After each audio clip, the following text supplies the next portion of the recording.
So today we're going to be looking at how the Russians do it and how they train for their special forces. Let's get into it.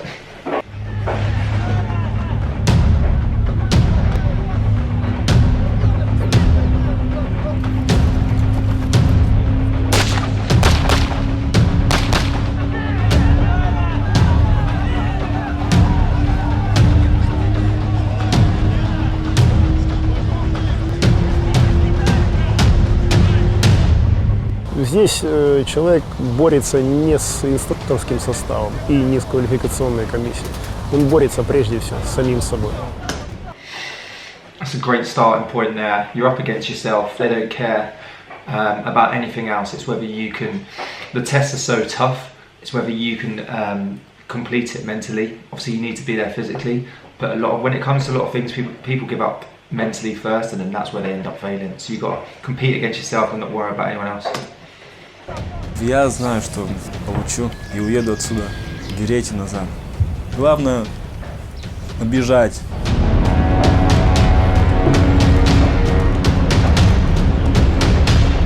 Целуешь его, поднимаешься, надеваешь берет, соси волю в кулаки, ты кричишь это заветное слово. Еле-еле сдерживая слезу, хоть и мужчина, да, он не плачет, сдерживая слезу в глазах, думаю, все. Absolutely love that. Same in the British Army. I think it happens in pretty much every military. You know, you've got the maroon beret for the paras, you know, and all those who serve within 16 air assault when they finally pass P company. You've got the green berets for the Marines and the Army commandos, and then obviously you've got the sandy beret when it comes to the British SAS, okay, the Special Air Service. Like a beret, you'll be surprised. Civilians, you most people don't understand the beret means so much.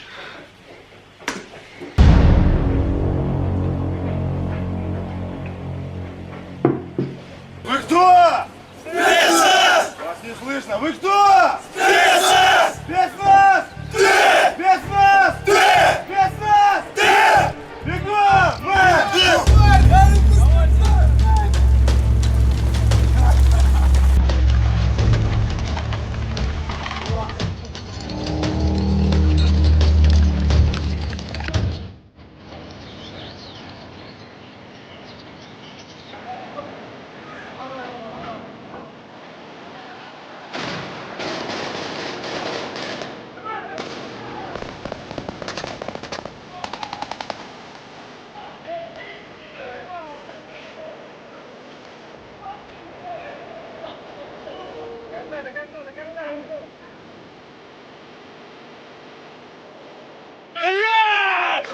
Парень, не идем! Эй, ты! Встал, пошел!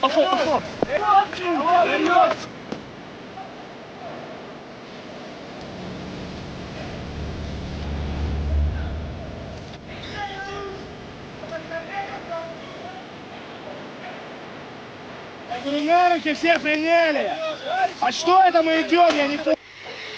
Yeah, so you would have been seen there at any point they could fail. Look how many instructors they've got watching them. You ain't going to get away with anything there. You've got to give everything 100% and you've got to be on top of your game.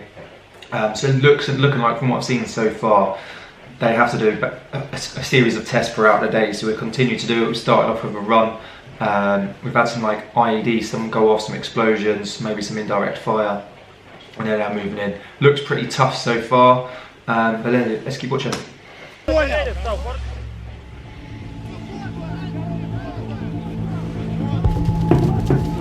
11 kilometers.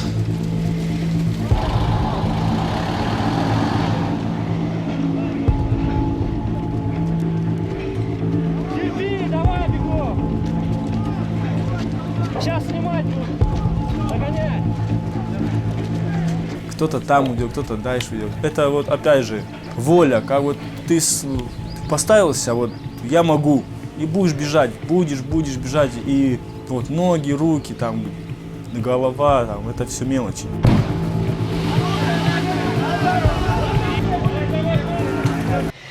So to me, I wouldn't say 11 kilometers isn't far. They don't seem to be carrying loads of equipment. The helmet will make a hell of a difference though. So they're not carrying loads of kit on their back by the looks of it from what I can see. They do have body armour as well, possibly, depending on how much that weighs. But they're going in and out of water, they're leopard crawling. The water's just going to weigh you down, especially when you're wearing boots. It adds so much weight. So that's really going to take effect on them.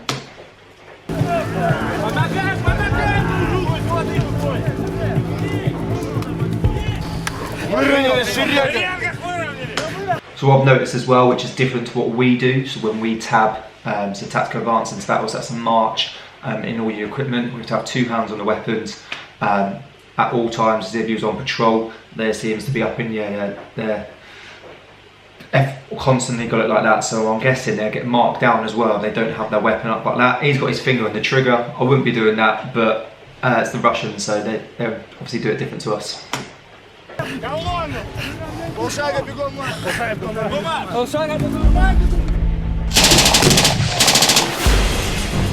Nice. Ah, now that's going to make it a lot harder. Давай, давай, давай, немного осталось. Давай чуть-чуть.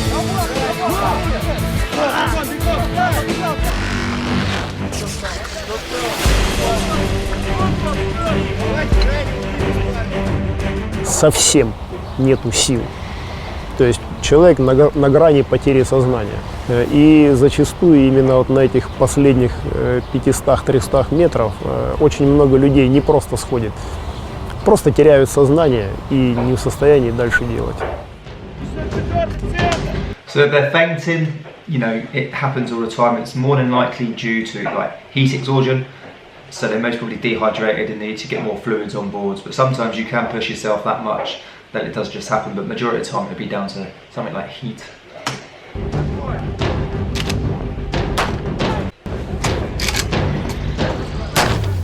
Сержант Токишев, 15 лет.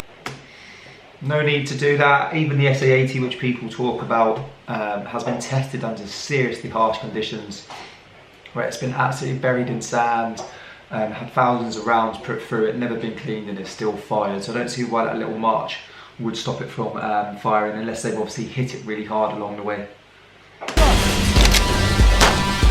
Berets, Spetsnaz! Общая команда к бою!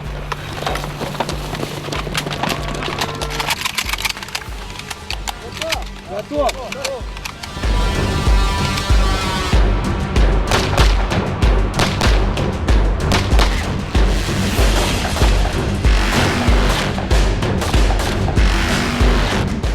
Ну, это сложное упражнение на самом деле.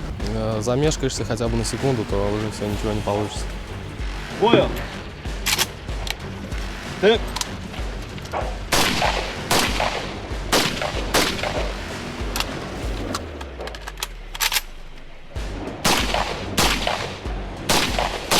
Что я тебе хочу сказать?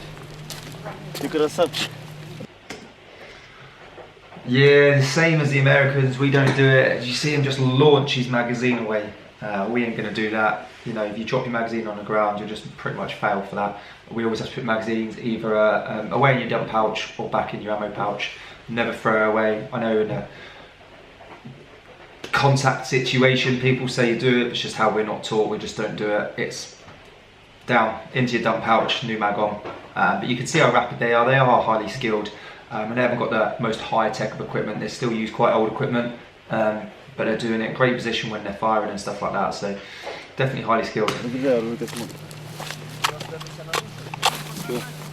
Хреново? А, не, нормально. 4 альфа. Молодец. Четко. Хорошо? Да. Хана террорист.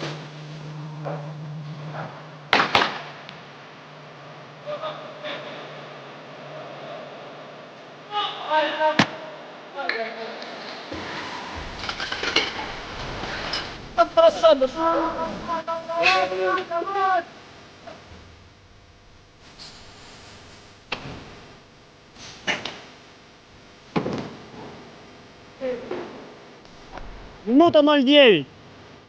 В первый раз я тоже достаточно-таки хорошо был подготовлен. Я прошел отбор, прошел все испытания без единого минуса. Нормально весь марш выдержал. Дошел до высотки, и на высотке я выронил гранату с 4-го этажа. И, в общем, был сразу же снят.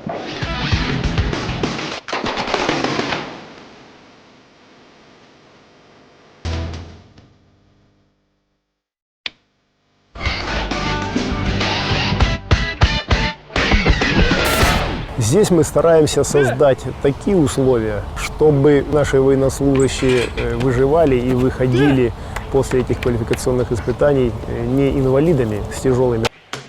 Yeah, so going back to my point earlier on, you can see they got the body armor with the plates on, so like earlier, so they are carrying a good amount of weight. Plus they have the helmet and they're getting wet, so definitely tough. А военнослужащими, которые могут продолжать выполнение служебно-боевых задач. Но бывали случаи и на вот этих испытаниях, когда военнослужащие погибали. That standard, you're always going to get people injured, no matter what course you go on. Especially if there's a lot of physical tasks, you're always going to get someone who gets injured, so I'm not surprised at that.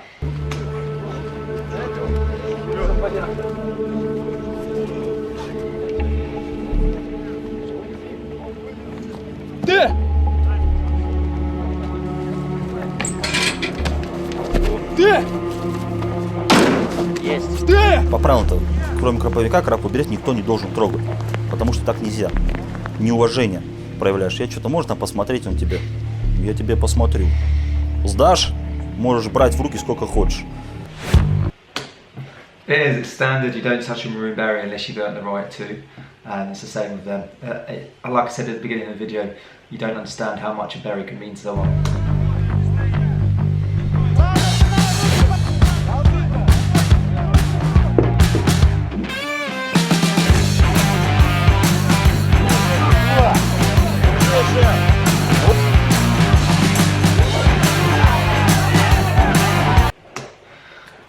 I was about to say, very similar, you do on PCOM, you do milling and other courses, they do stuff like this, but this is what the Russians do. Like when you watch a video of the Russians, they're doing some sort of acrobatic, fighting, choreographed movements with a lot of videos you see, but you can actually see here, they love a fight, and you can see the candidates there look like they're going up against an instructor and they've just got to sort of defend, and it's not just straight punching like on milling, you can only straight punch, no defending, they've got kicks coming in, they've got all sorts.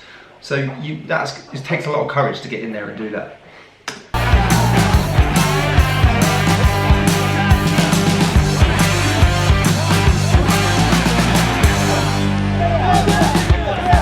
Я буду еще поработать. Сегодня уже сняли. Да, никто не снял. Сняли. Нет, держи, уже сняли. Да не снял никто. Да сняли, тебя убрали. Я пойду еще.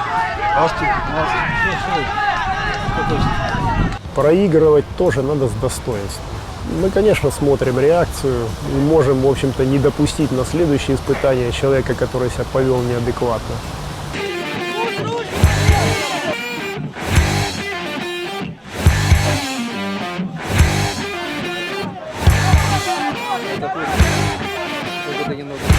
Где инструктор? Бей!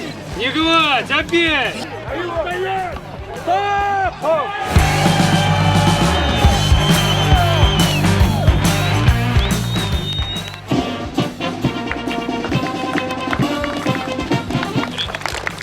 Получаю краповый берет, массив доставки частью.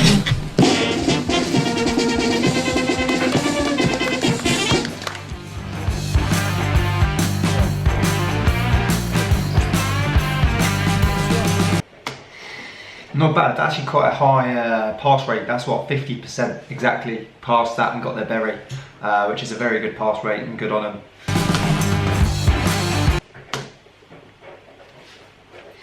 That was good to watch. You don't see much of the Russians. Like I said, if you do, it's normally some sort of video with some background music.